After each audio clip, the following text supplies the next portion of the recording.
Welcome. So after you hear that, how concerned should we be? Well, terrorism analyst Steve Emerson joins us right now.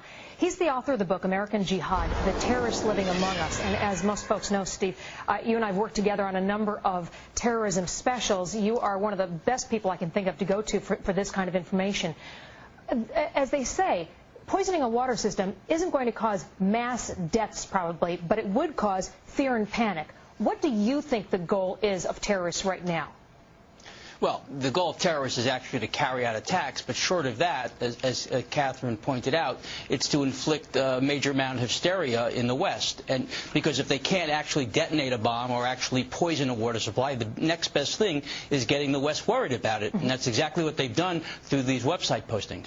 So by bringing up this posting saying go after the water supply, does that in any way indicate they think we have shored our security up in other areas, such as airports or port security?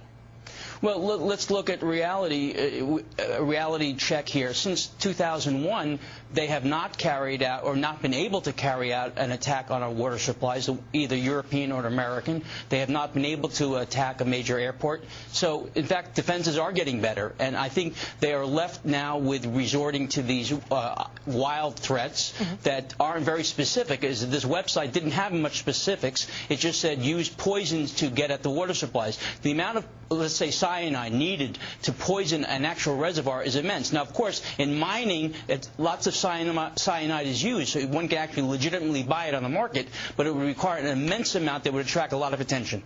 Okay, some people make the argument, look, if they could attack us, they would have by now. It's been a long time since 9/11. Do you think that we're a little complacent because of that? Absolutely. Look, the fact is, from 1998 till 2001, there were lots of threats. There were fatwas or religious decrees to carry out acts of terrorism, and everyone dismissed them as basically inconsequential, of not being realistic, of exaggerating al-Qaeda's threat. And, of course, in 9/11, we discovered to the contrary, that al-Qaeda had a major capability at our very underbelly. So I think that the probability is that al-Qaeda will slip through one of these days. It may not be this year or next year, but one of these days in a major attack that will probably surpass the 9/11 attacks. All right, Steve, thank you very much. And for those of you at home who want a restless night, get his book. It is called American Jihad, The Terrorists Living Among Us. Knowledge is power, and he's got a lot of information in there.